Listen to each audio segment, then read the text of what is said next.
Então, hoje, né, dia 10/7/2023, mais uma, né, reunião do nosso grupo, tá, de estudos e do Espaço Asa, né, das abelhas semiárido, e hoje eu vou apresentar uma apresentação super antiga, tá? Na época eu ainda era pós-doc, mas eu fiz uma inserção de um único slide na apresentação, mas que vocês podem tentar compreender. A gente vai abrir os sites importantes aqui para entender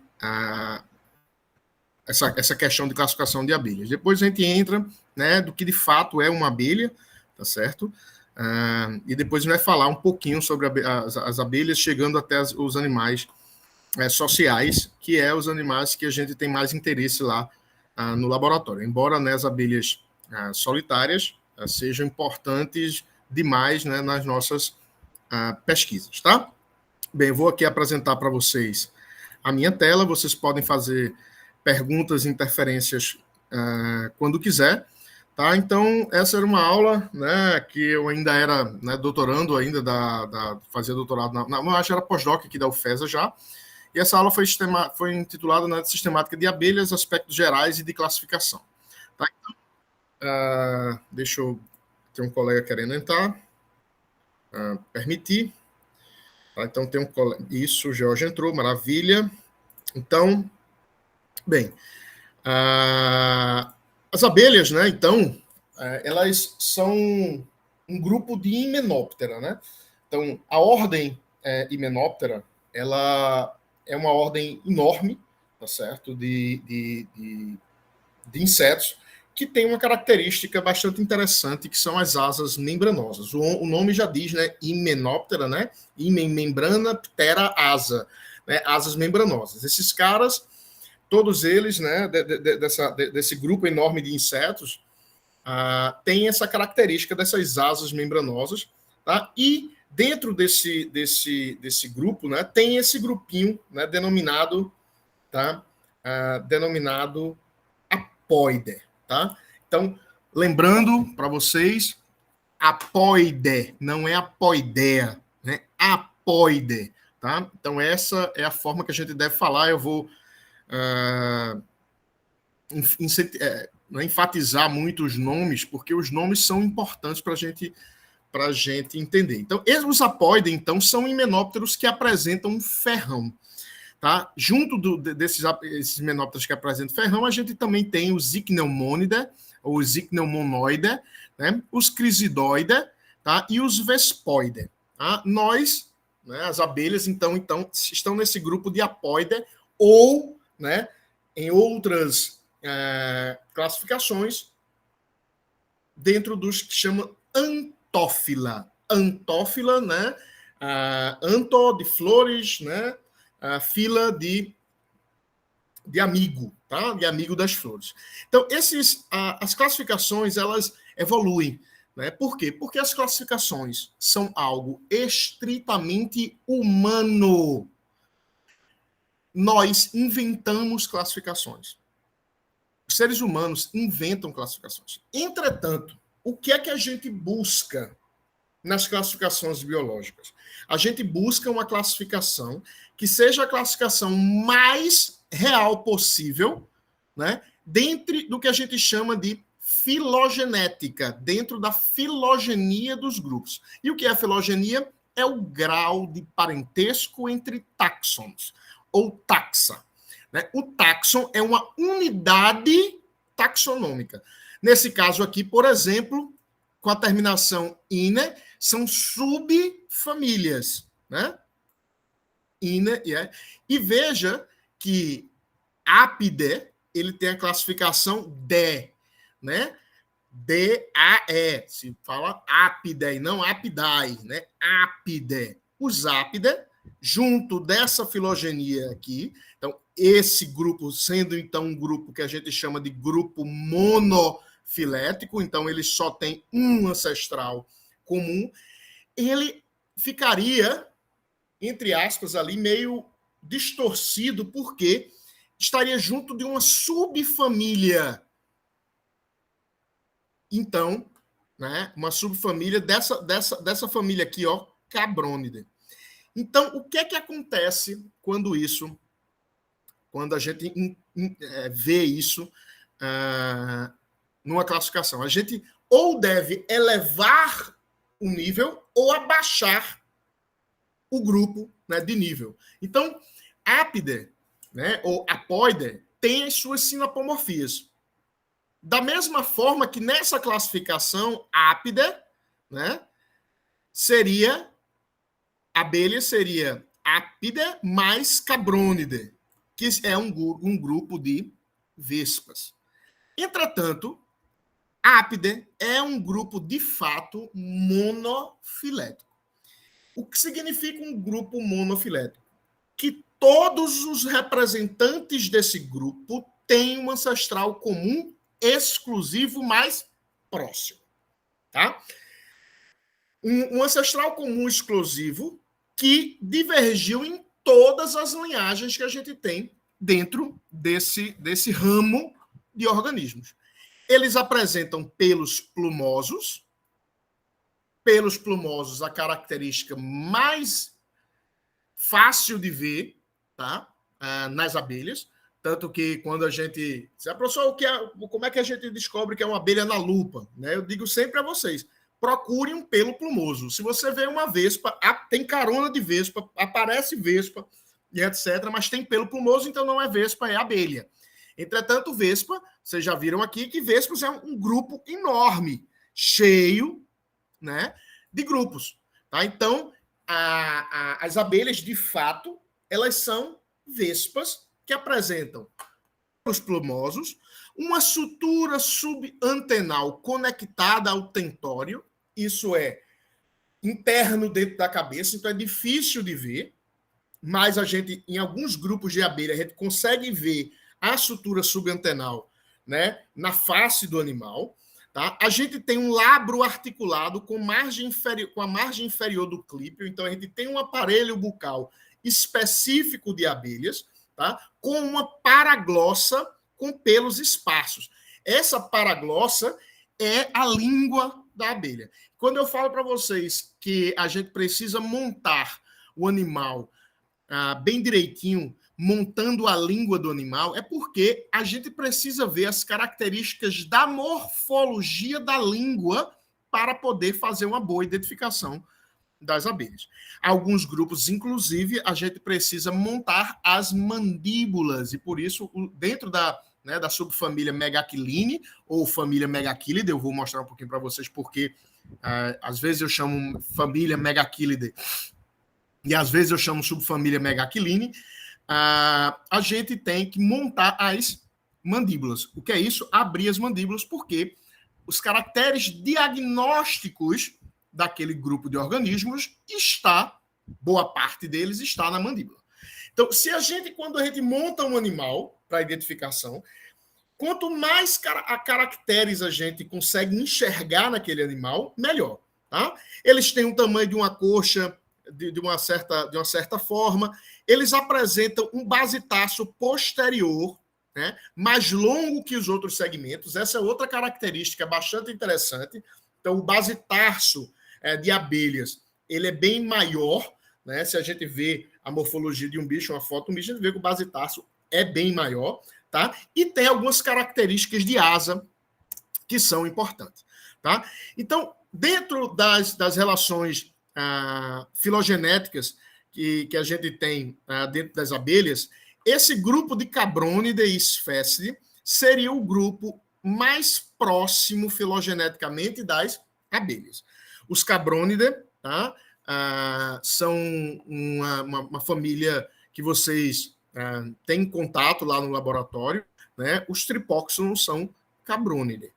Só que a gente sabe que esses caras não são, então, né, absolutamente não são herbívoros, que é outra grande característica de abelhas. Só existe, minha gente, dois grupos de abelhas, ou dois grupos não, um único grupo de abelhas que perdeu essa característica, tá? Perdeu a característica de ser herbívora, que são 2 ou 3 espécies do gênero Trigona, do grupo Hipogeia, que já são bichos sociais, que de vez de visitar a flor para coletar néctar, elas fazem um mel, tá, oriundo de carcaça de animais. Elas fazem um pólen oriundo de carcaça, né? Coletam a proteína de carcaças de animais para fazer um mel e uma coisa parecida com o saburai, etc. Embora elas também visitem. Mas a gente não deve consumir, então, os produtos, porque elas usam carcaças de animais para fazer esses produtos que elas vão alimentar suas larvas. Então, o grau de contaminação, nesse caso, é bastante grande. Bem, então, dependendo de como a gente vê a classificação, tá? A gente pode ter problemas, porque apide é nível de família. Veja aqui, terminação dai, né? Esfécide, cabrônide, ampulícide, tá? Então, o que é que acontece? Há uma briga, vamos dizer assim, entre aspas, entre os taxonomistas de abelha e os taxonomistas de Hymenoptera de forma geral. Por quê? Porque na escola, que a gente chama de escola evolutiva, e não na escola filogenética, que é a escola que a gente, né, trabalha hoje em dia, a escola evolutiva trabalhava muito na perspectiva do que a gente chamava de grados de evolução. E a gente sabe que grados de evolução inexistem, eles não são verdadeiros, tá? Mas naquela época, tá, uma escola defendida por grandes biólogos, grandes cientistas, tá certo? Mas que a gente sabe hoje não faz muito sentido a gente utilizar os grados de evolução ou graus de evolução, já que a evolução não leva à melhoria de nada e nem leva, né, a uma entidade evolutiva, né, uma população, ela não é mais evoluída do que nenhuma outra. Tá? Então, não existe um animal mais evoluído do que outro. Não existe uma planta mais evoluída do que outra. Se todo mundo está vivente, todo mundo é tão evoluído quanto. Nós somos tão evoluídos quanto qualquer bactéria que esteja vivente aí. Tá certo? Então, não é, em evolução, a gente tem que compreender que os organismos podem passar muito tempo sem modificações, mas eles vão se modificar de alguma forma. Entretanto, eles podem permanecer com características muito antigas e permanecer viventes até hoje. Tá? Então, nós, por exemplo, seres humanos, somos um grupo de primatas, né? Nós somos macacos sem rabo do velho mundo. Aqui temos uma série de características que surgiram nos nossos ancestrais muito, muito antigos. Por exemplo, os 4 membros. Os 4 membros surgem no nosso ancestral tetrápoda. Lá atrás, há 380 milhões de anos atrás. Ou até mais do que isso. Tá certo? Então, quando a gente vai fazer uma classificação, naquela época antiga, né, mais antiga, até os anos 50 e etc., a gente não via, tá, o que a gente chama de relacionamento de parentesco evolutivo. E por isso, as classificações eram meio feitas à revelia. E no caso das abelhas, a gente tinha muitos cientistas importantes. Tanto que era tão importante que os cientistas que trabalhavam com abelhas, que eles quiseram e mantiveram, especialmente o professor Charles Michener, mantiveram as abelhas, diferentemente de todos os outros himenópteros, como famílias, num nível evolutivo, no nível taxonômico de família. Tá? Então, as famílias, as abelhas, então, nessa classificação aqui proposta, nessa topologia proposta aqui por Alexander e Michener, em 1995, tá? As vespas espéciformes, especialmente cabrônidas, seria o grupo irmão das abelhas, e as abelhas teriam a família Melítide, Halictide, Andrênide, Strenotide, Colétide e as abelhas de língua longa, long tongue bees. Tá? As abelhas de língua longa, então, são Megachilidae e Apide. Entretanto, tá? Essa classificação, ela torna-se, né, uma nova visão de que As abelhas de língua curta, tá? Então, Colete de Strenote, de Andrende e Halictide, seriam as abelhas da base evolutiva, né? Da base da filogenia das abelhas. E as abelhas de língua longa, Melítide, Megachile e Ápide, seriam, então, abelhas mais derivadas. Hoje, a gente sabe que essa topologia filogenética, ela não é verdadeira. A hipótese mais aceita é que as abelhas de língua curta, tá? Então, Colétide, Strenotide, Halictide e Andrende, são, então, um grupo filogenético próprio, né? Veja que ele é monofilético, tá? Ele é monofilético, então está aqui um grupo monofilético, que, então, Ápide seria, né, um grupo dentro de todas as abelhas. Isso aqui foi essa topologia de árvore, né, essa hipótese de relacionamento filogenético, foi proposto pelo Brian Dunford em 2006. E isso foi uma maior discussão enorme no mundo das abelhas. Essa discussão da mudança da classificação das abelhas e de como a gente... Não da classificação, desculpe. Da forma de como a gente entendia a evolução das abelhas, na época foi uma discussão muito grande, né, no meio científico e, na verdade, perdura, né, até hoje. Mas o Brian Dunford trabalha com evidências morfológicas e com evidências genéticas. Ele faz um trabalho que anteriormente praticamente inexistia, né, de filogenia molecular, tá certo? E as moléculas indicam que, de fato, as abelhas, tá, são um grupo de organismos derivados, né, de um grupo, né, irmãos de um grupo de Cabrônida e Sphæcidae, mas que os relacionamentos filogenéticos desse grupo não indicam morfologicamente, né, o que a gente pensava. Por quê? Porque vespas apresentam língua curta. E por isso a língua continua sendo um caractere muito importante para identificar abelhas. Todo esse grupo de abelhas aqui, todos esses ramos filogenéticos das abelhas aqui, apresentam língua curta. Era de esperar que, como o caractere língua curta está presente no grupo ancestral, então as abelhas tivessem evoluído da língua curta para a língua longa. Entretanto, não foi isso que aconteceu. A língua curta das abelhas é uma reversão, é uma retomada de um caractere, tá, antigo, um caractere plesiomórfico que reverteu-se nesse grupo de abelhas de língua curta. Tá? Então, a classificação, então, tá, ela seguia estritamente o que o Michener tinha proposto, tá, no livro de 2000, né, Bees of the World, tá, baseado nas classificações, né, dos próprios autores e do Engel, de 99, tá certo? E essa daqui é a classificação que vocês não vão conseguir ler, mas eu botei de propósito mesmo. Isso aqui é só uma classificação em que a gente tratava as abelhas com uma família, 2 famílias, 3 famílias, 4 famílias, 5 famílias. Tá? As abelhas que ocorrem no Brasil. Entretanto, hoje, a gente tem utilizado, tá, especialmente na ciência neotropical, a classificação proposta pelo Gabriel Mello.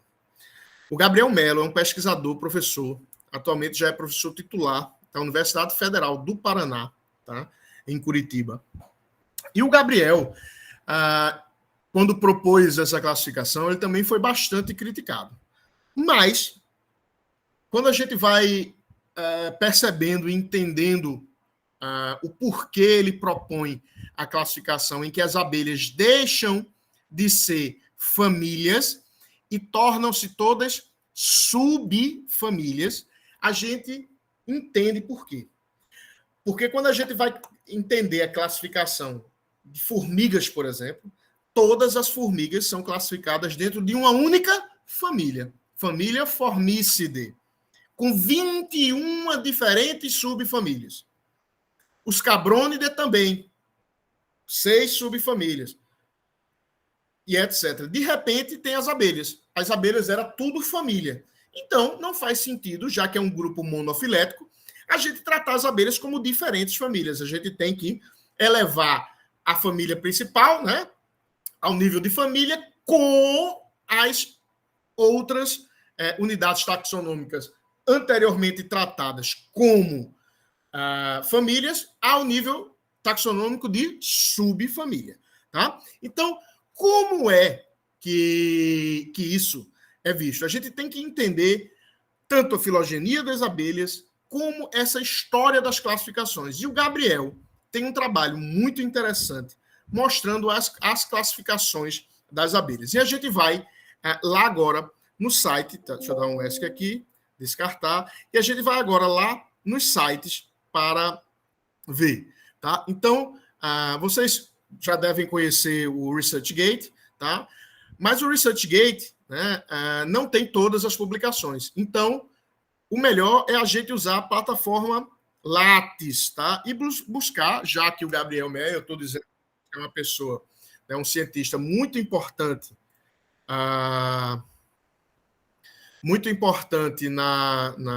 no estudo, né, da classificação das abelhas e etc. e tal. Ele descreve muitas espécies. Né? Então, o professor Gabriel, tá?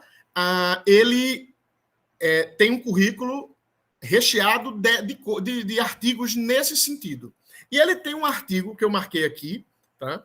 Que é o artigo de 2005, que ele discute o nível alto da classificação dos Hymenoptera Apoide, Apide, Sensulato.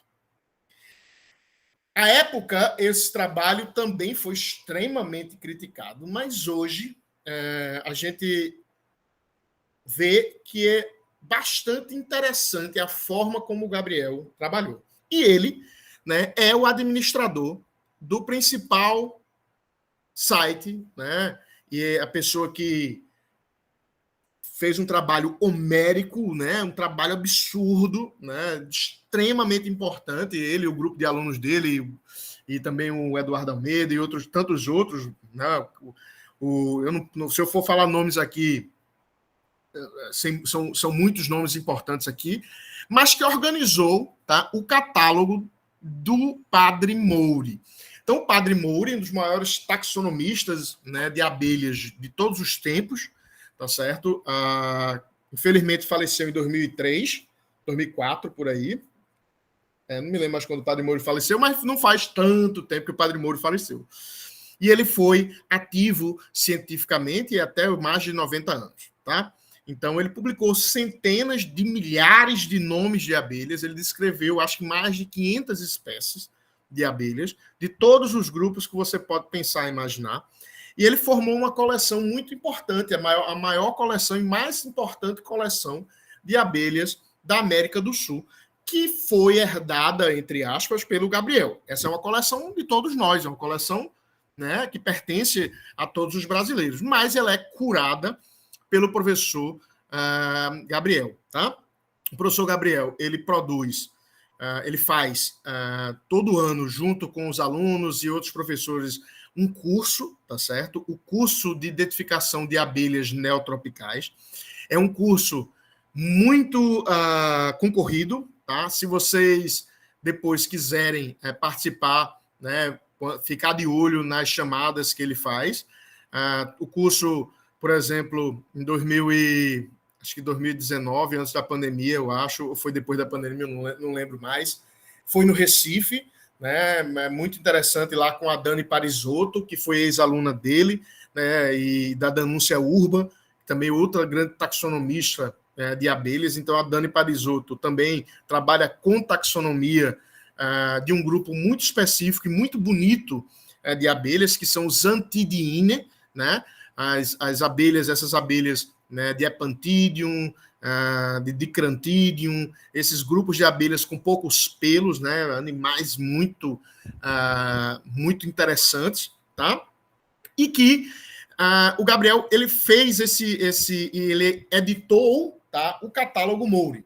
O Padre Mouro tinha fichas anotadas de todas as espécies de abelhas que ele conhecia, ele anotava as coisas, anotava referências bibliográficas, etc. E foi organizado, então, o catálogo Moure.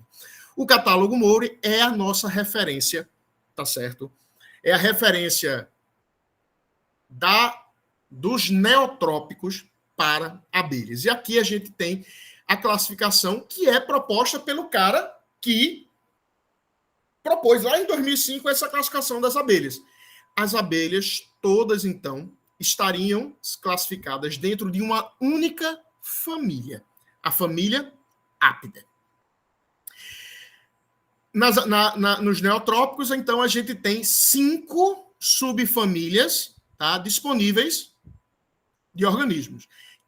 Para o Mitchner, naquele livro também do professor Fernando Silveira, o verdinho, que a gente usa muito as chaves, todo mundo aqui, que aqui é tratado como subfamília, lá é tratado como família, mas aqui é tratado como subfamília. Então, um nível taxonômico abaixo, tá?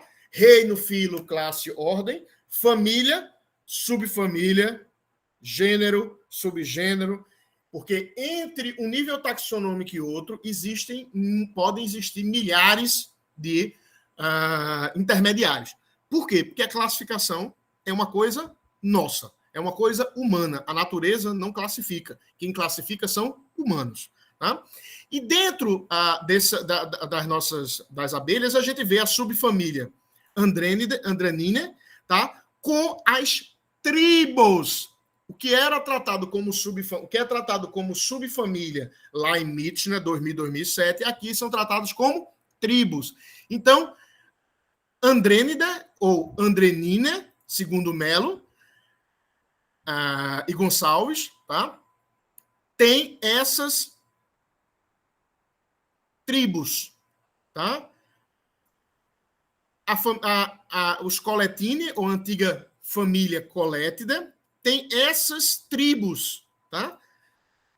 Os Halictida, também do mesmo jeito, tribos. Megaquilidae, do mesmo jeito, tribos. E Apide, ou Apine, da mesma forma, seriam as tribos. Tá? Veja que as tribos de abelhas com línguas longas, tá? Uma delas é o nosso querido grupo Meliponine, que inclusive tem um problema taxonômico de quem é o autor, né, desse grupo. Mas aí uma questão para nomenclatura zoológica, né, uma briga muito grande aí, que eu não vou entrar nesse mérito. Mas dentre as abelhas sem ferrão, a gente tem os gêneros, tá vendo? Ó?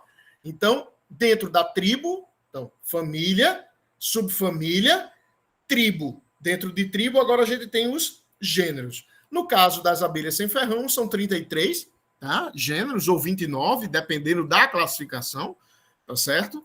Mas são todas abelhas. Esse grupo formado, então, de 20 mil espécies. Tá? Se vocês quiserem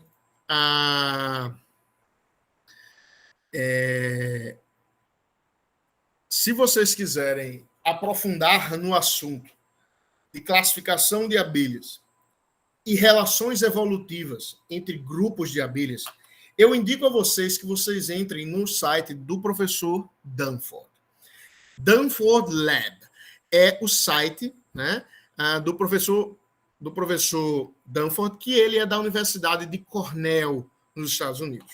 Tá certo? Então, o Brian Dunford, ele é super jovem, né, é um cara super gente boa, né, e ele trabalha,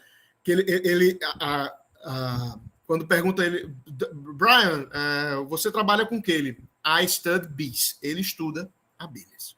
Né? Então, é um cara com uma coleção fantástica, herdou muito material, né, de coleções antigas, tá? Descreve muitas espécies, tem muitos alunos, tá certo? Coleta abelhas, especialmente lá na América do Norte, mas esse cara tem uma quantidade muito grande de publicações. E a gente pode ver no site dele aqui, Publications, tá? E as publications dele estão todas aqui, né? 132 trabalhos, que pode ter certeza que são 132 trabalhos de grande qualidade, tá? E o professor Brian Dunford, ele tem publicado muito com os grupos, né, da América do Norte, tá? E trabalha muito com uma pegada com genética, tá certo? Mas ele também trabalha com preferência de pólen, visitação,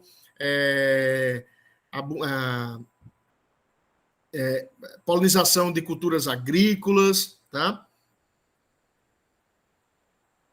Mas o professor Brian Dunford tem um artigo, tá, de 2006, cadê 2012, 2011, 2009, 2007.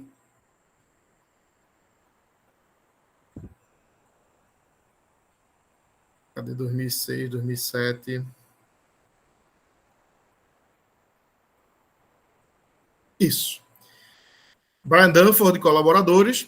The History or Early Diversification based in Genus plus Morphology. Então, a história evolutiva da diversificação de abelhas baseado em genes e na morfologia. Tá? E esse trabalho, publicado na Proceeding National Academy of Sciences dos Estados Unidos, PNAS, é um dos artigos mais importantes para a gente entender a filogenia das abelhas. Tá? As relações evolutivas. Mas veja que ele continua a publicar vários trabalhos com filogenia de grupos específicos, né? E assim a gente vai descobrindo a diversidade de abelhas. Tá? Então, conhecer também os trabalhos do professor Dunford é muito importante. Eu sempre, né, tenho o site do professor Dunford como um dos meus favoritos, tá? No meu Google, tá? Como eu tenho, vocês sabem, o catálogo de abelha Moure, a gente sempre confere, né, os nomes das abelhas, as modificações, as questões, sempre no catálogo Moure. O catálogo Moure melhorou muito dessa última versão, então, por exemplo, a gente fazendo uma busca, a gente pode agora até colocar o nome errado do bicho, e o nome do bicho aparece. Então, se eu fiz uma busca por Melipona scutellarius, por exemplo, né, a gente pode entrar no nome do bicho. E veja como é fantástico o catálogo Moure. Aqui a gente tem o nome completo da abelha, então com o nome do gênero, o nome do subgênero, o epíteto genérico e o autor, tá? Os nomes comuns, common names, uruçu, uruçu-boi, iruçu, eiruçu, uruçu e iruçu, tá? Esses são os nomes comuns, tá? Toda a questão taxonômica, quem foi o descritor, qual foi o trabalho em que a espécie foi pela primeira vez descrita. Então, a uruçu nordestina, ela foi descrita num trabalho do Lettrelli em 1811, né, trabalho esse intitulado Insect da América do Sul, equinoxial, da América equinoxial, e um trabalho em francês e etc. e tal, publicado no livro da Fundação von Humboldt, e assim vai. Tá? Depois a gente tem aqui a decisão taxonômica por sinonímia. Tá? Então, o padre Moure e o Schwartz foram os dois cientistas que publicaram, né, que, de fato, esse nome aqui, né, Melipona scutellarius, é um nome que é válido. Ele é um nome antigo, mas é um nome válido para a espécie, e que esses dois nomes aqui embaixo, Melipona mutata e Melipona bonitensis, na verdade, são sinônimos de Melipona scutellarius. Tá?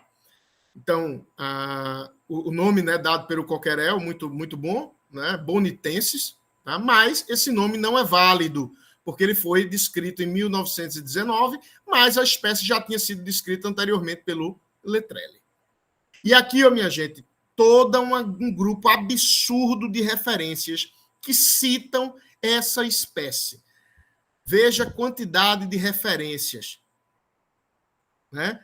Então, aqui, precisando de referências sobre melíponos cutelares, você entra aqui e você tem toda a literatura que você precisa. Não toda, claro, porque isso aqui não está atualizado para a literatura, tá? Mas a quantidade de informação de literatura que você tem aqui é absurdamente gigante.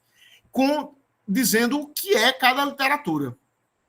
Ele fala, ó, nesse trabalho de Aguiar e Martin, 2003, como melíponos cutelares, fala do Geographic Record, né, do registros geográficos e abundância relativa. Nesse trabalho aqui de Aguilar e Brissenho, fala como melíponos cutelares, fala sobre comunicação, sons, recrutamento. Vamos pegar qualquer outro aqui, vamos pegar esse aqui, professora Carvalho Silze, né, e professor Kerr, como melíponos cutelares, fala das colônias órfãs, sexo, longevidade da rainha, oviposição, a capacidade de voo dos machos, né? Male fly range. Tá? Então, veja quantidade de informação que você tem num site como esse. Agora, eu sempre digo a vocês, quando vocês forem fazer buscas bibliográficas, uma das partes mais importantes de um artigo, mais importantes, são as referências bibliográficas. Porque ali você vai ter outros artigos para você encontrar. Por exemplo, se eu entro aqui no trabalho de Gabriel Mello e do Rodrigo Gonçalves, né? Classificação alta do nível alto das abelhas, né? Ou classificação dos grandes grupos de abelhas, tá? Ele vai contar nesse trabalho, por exemplo, né, que uma história da classificação de abelhas. Lá, ó, desde 1944, com os trabalhos do Mitchell, etc., até anteriormente a isso, Bererê, Barará, quais são as classificações alternativas que foram utilizadas ao longo da história e como foi isso, e eles depois propõem uma classificação deles. Mas aqui, ó, nas referências, tem todos os trabalhos que ele falou lá. Os estudos filogenéticos das famílias das abelhas de língua curta. Né? Pega outra aqui, por exemplo, o gênero Scrapter, né, os trabalhos do professor Michael Engel, né, e do professor Grimaldi, do próprio Gabriel, várias publicações do professor Michener, né, professor Charles Michener, que é daquele livro, né, The Bees of the World, né, do professor Lawrence Parker, né, esse cara, né, fantástico também. E você vai conhecendo, minha gente, quem publica nessas áreas. Porque não adianta, infelizmente, não adianta só querer ler dissertação, trabalhinho dos amiguinhos, TCC e etc e tal. Porque, infelizmente, não tem qualidade. Porque os próprios pesquisadores brasileiros que publicam em inglês. E vocês vão publicar os trabalhos de vocês em inglês. Para o mundo poder ler, porque ninguém sabe ler português. Ninguém lê português. Quem lê português somos nós. E só nós. Mais uns 3 ou 4 países na África, mais um pouquinho de gente na China e acabou. Um país na Europa e acabou. Tá certo? Então, a gente tem que entender que a ciência é em inglês. Não tem jeito. Isso é invariável. Não tem o que fazer. Tem que estudar inglês. Não tem o que fazer. Tá? Então, voltando, né? Aí você vai conhecendo, quem é Roy Calzina. Por quem é esse cara? Você vai ver esse cara, velho, um argentino que publica desde 1960, né? E etc. Depois vai conhecendo quem é o Jeremy Rosen, também um cara das larvas das abelhas, né? Que descreveu milhares de larvas de abelhas e etc. e tal, né? E aí, assim, a gente vai conhecendo a literatura do grupo que a gente quer trabalhar. Isso vale, eu estou falando, para a taxonomia de abelhas, mas isso vale para qualquer trabalho. E você pode começar com um trabalho em língua portuguesa, né?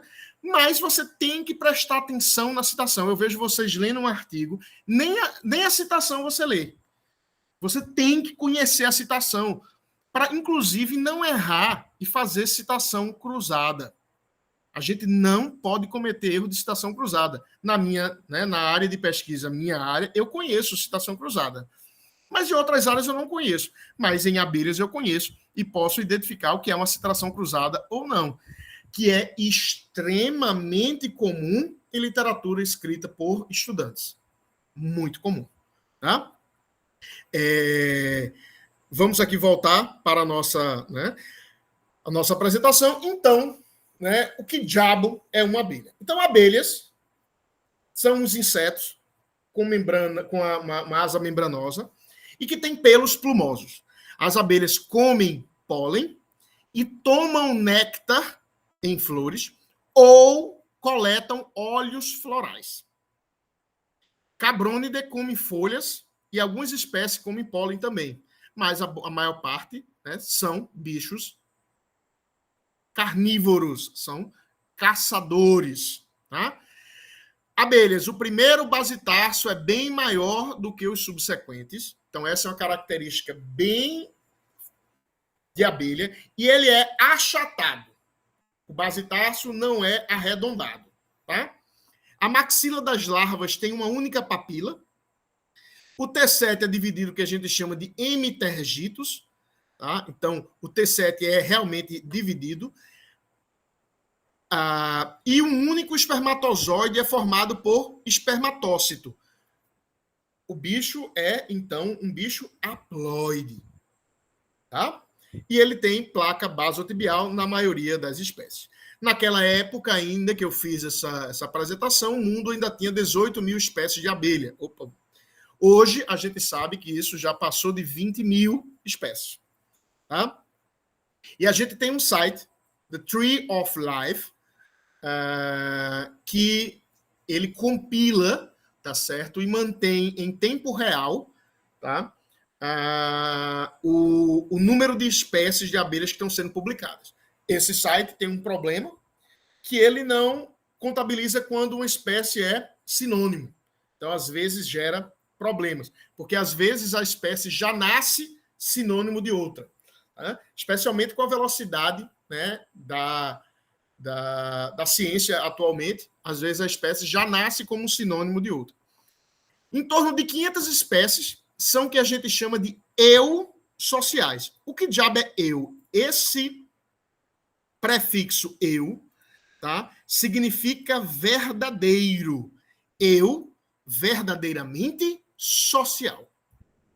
Por que verdadeiramente social? Porque existem muitas espécies de abelhas que têm níveis intermediários de socialidade. Presta atenção, não é sociabilidade. Tá? A abelha não é primata, não tem sociabilidade, ela tem socialidade. Tá certo? Todas as outras espécies são solitárias ou com graus intermediários de socialidade, né? E não sociabilidade. Está errado isso aqui, ó. É errado isso aqui, ó. Socialidade. Tá? Cerca de 90% é bicho solitário. Tá?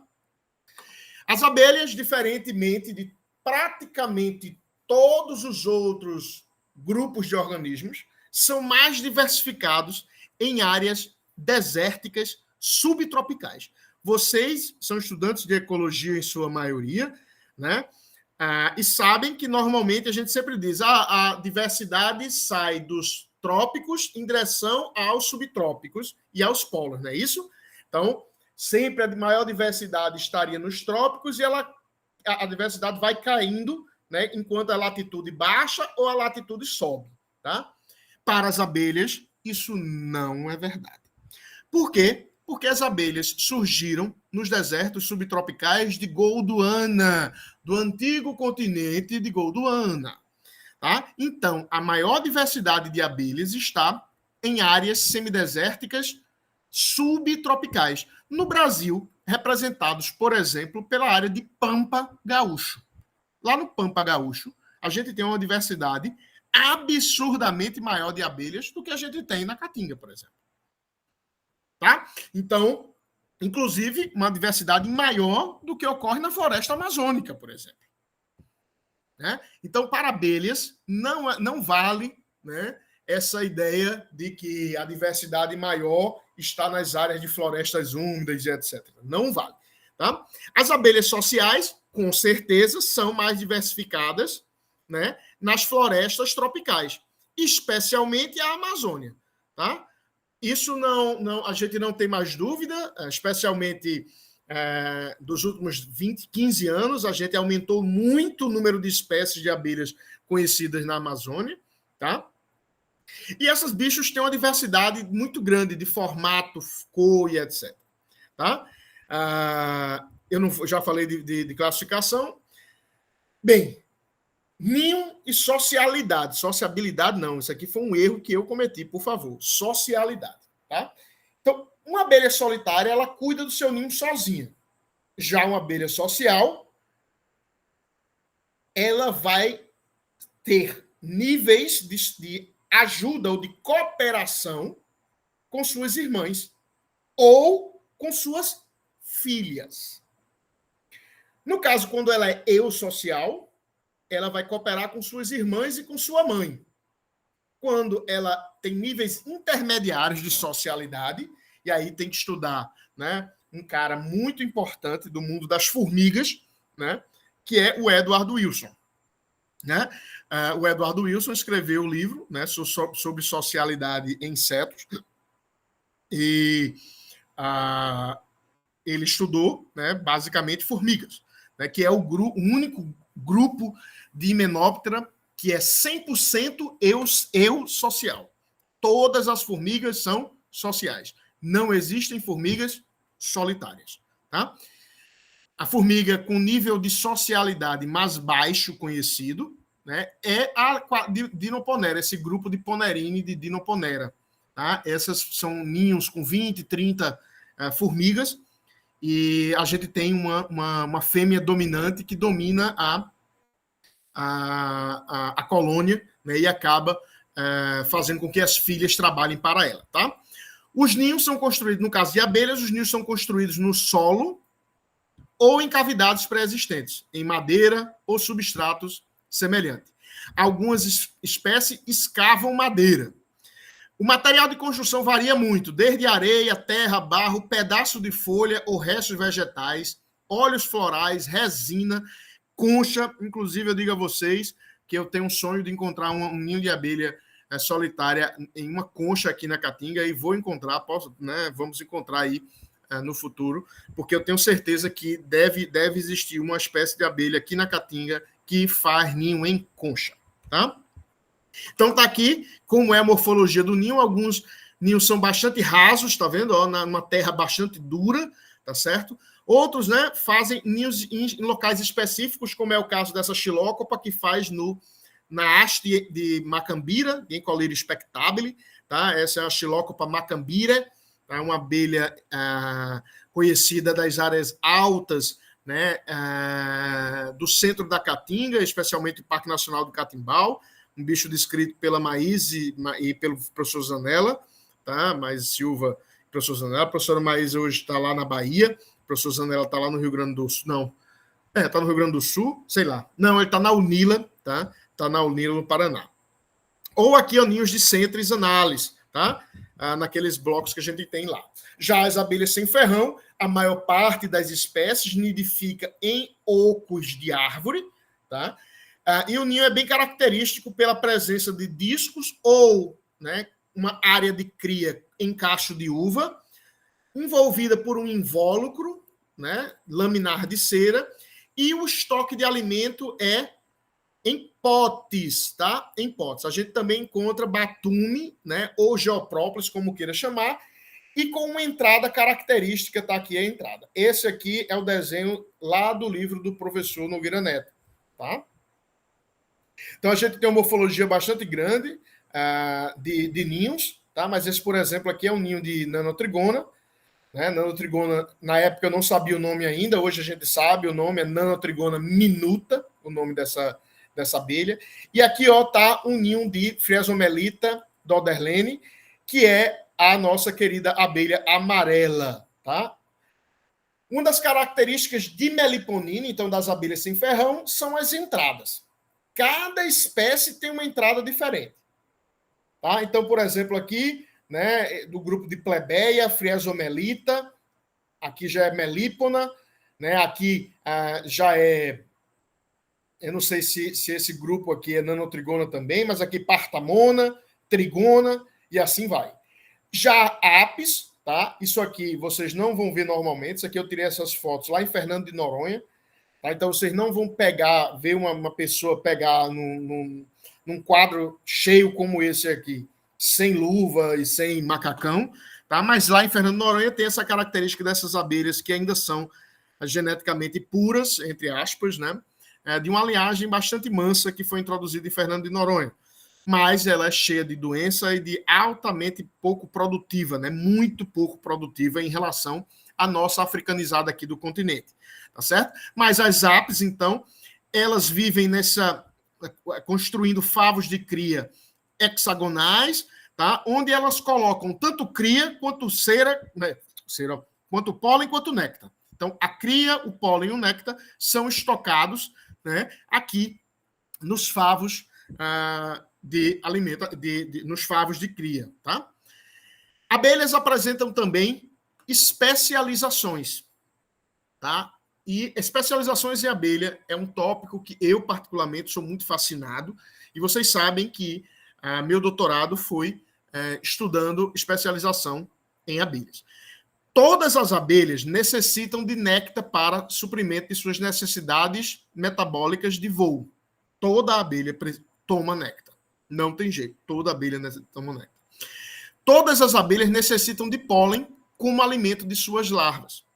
Todas as abelhas comem pólen, tá? Exceto esses dois grupinhos de meliponina que eu falei para vocês, etc., que podem comer carcaça de animal, tá? Entretanto, existe uma gama de outros recursos que podem ser coletados por abelha, especialmente óleo floral, odor, resinas, tá? E alguns grupos são especializados na coleta de óleo floral, odores e resinas.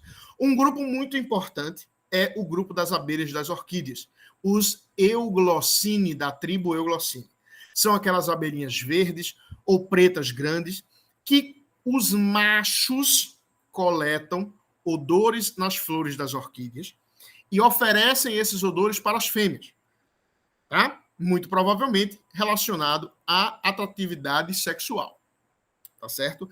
Essa é uma relação muito específica, tá? Onde machos que normalmente não fazem nada, né, além de copular, nesse caso aqui, as orquídeas se utilizam desses machos para polinização, tá? Em sistemas altamente complicados. Já outras abelhas são as abelhas coletoras de óleos florais. Esses bichos têm pelos especiais para coletar óleos em flores de plantas que produzem óleos. São especialmente da tribo Centridine, Tapinotaspidine e Tetrapedine. Tá?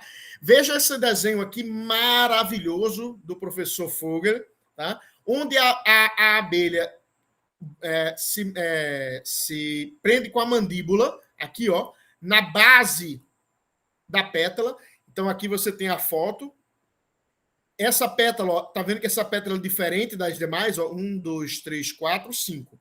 Tá? Essa pétala é diferente das demais. E aqui atrás, ó, onde eu estou colocando os pontinhos vermelhos, tá? São exatamente as glândulas de óleo, que estão aqui, ó. Essas glândulas de óleo aqui, ó. Onde a abelha se pega e ela raspa essas glândulas e coleta o óleo e coloca o óleo, ó, aqui, ó, nessa corbícula especializada, que a gente não chama de corbícula, chama de escopa, tá? Isso é maravilhosamente lindo. Veja a flor da acerola. Veja, a flor da acerola é exatamente o espessamento da base da pétala, ó, o espessamento da base da pétala, ó, onde a abelha morde para segurar, para coletar o óleo dos elaióforos. E o pólen está aqui no meio. E o estigma também está aqui no meio. E aí a abelha promove a polinização. Tá? Entretanto, existem abelhas que só coletam pólen em um grupo taxonomicamente relacionado de plantas. Essas são as chamadas abelhas oligoléticas.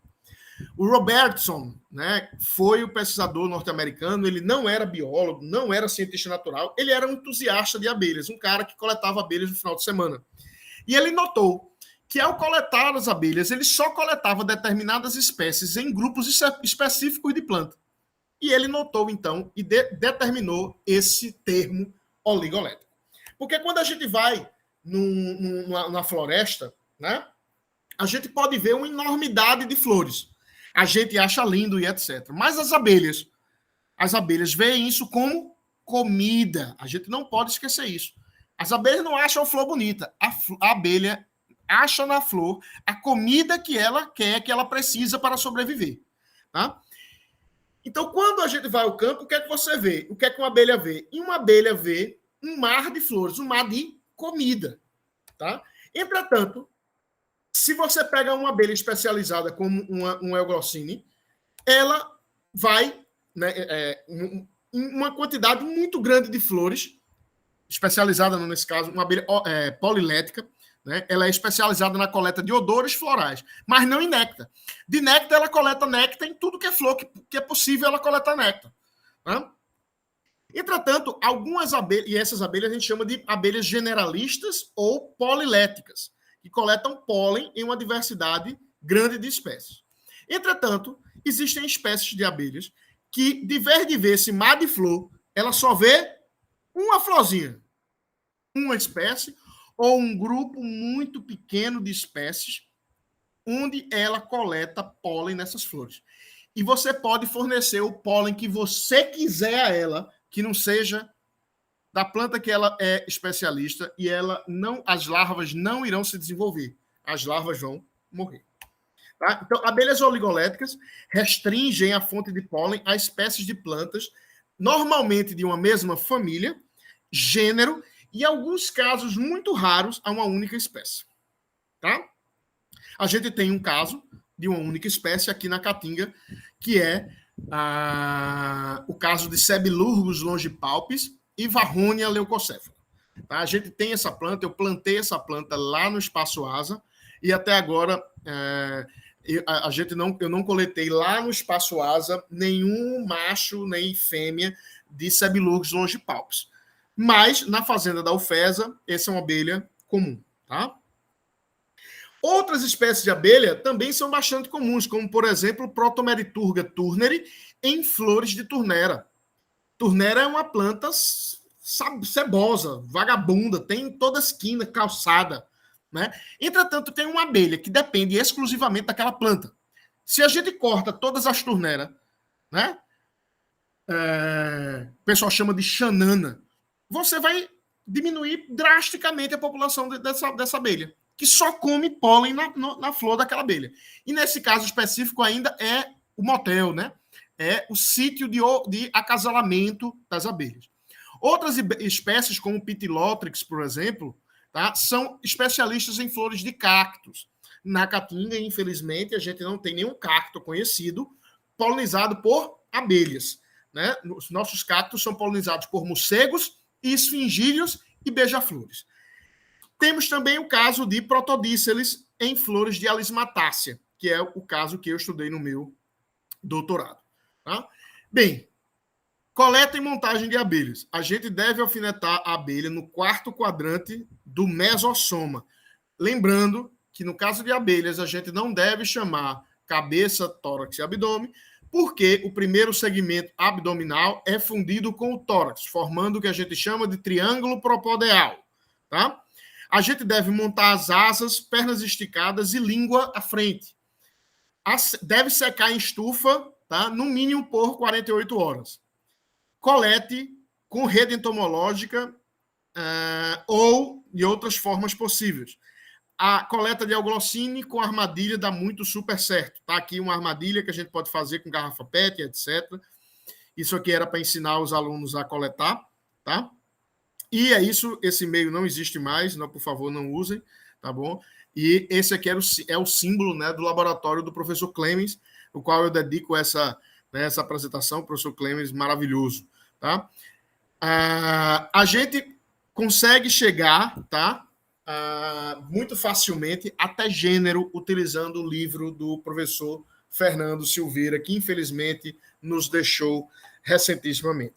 Tá? Mas a gente vai marcar um dia para a gente fazer. Mas para isso eu preciso que vocês, não era para eu ter feito isso, eu preciso que vocês estudem no livro. Esse livro está disponível na internet. Morfologia de abelhas. Não é para precisa decorar tudo, mas precisa mais ou menos saber o que é uma asa, o que é uma célula marginal, o que é uma tégula, né? Saber que isso aqui, ó, é a perna posterior, aqui é média, aqui é anterior, né? A cabeça e etc. Como é a morfologia da cabeça? Olha os flagelômeros lá, ó, que eu falei que machos têm 11, fêmeas têm 10. Então você pode contar, ó, 1, 2, 3, 4, 5, 6, 7, 8, 9, 10. Então isso aqui eu não preciso nem ler aqui embaixo. Eu sei que isso aqui é uma antena de uma fêmea. E aqui, ó, no macho, ó, 1, 2, 3, 4, 5, 6, 7, 8, 9, 10, 11, né? Aqui, ó, do macho, 11 flagelômeros, a gente sabe que é um macho, né? Aqui, ó, a morfologia da língua, tá? Morfologia da língua das abelhas. Aqui a morfologia, né, do mesossoma, né? O mesossoma. Então, mesoscuto, escutelo, metanoto, metaposnoto e propódio. Tá? O propódio, lembrando que o propódio, então, é um primeiro segmento abdominal fundido lá no tórax. Tá? Olhando o tórax de cima, aqui as asas, aí tem várias nomenclaturas, aí normalmente a gente vai para uma nomenclatura dessa, olhar, tá certo? Inclusive lá no laboratório eu vou disponibilizar, achei as pranchas do professor Camargo, eu tenho uma cópia super rara desse material e em alta definição, e eu vou disponibilizar para vocês isso lá no laboratório. Me lembrem, porque já é para dias e dias e dias para eu disponibilizar isso, por favor, me lembrem. Né? A morfologia, então, dos térgos e etc. E aqui a chave de identificação que eu já mostrei para vocês. Lembrando, ó, que pela chave do professor Silveira, vai para a família. Só que você já sabe agora que a família aqui é subfamília lá em Gabriel Melo, lá no catálogo Moure. Beleza?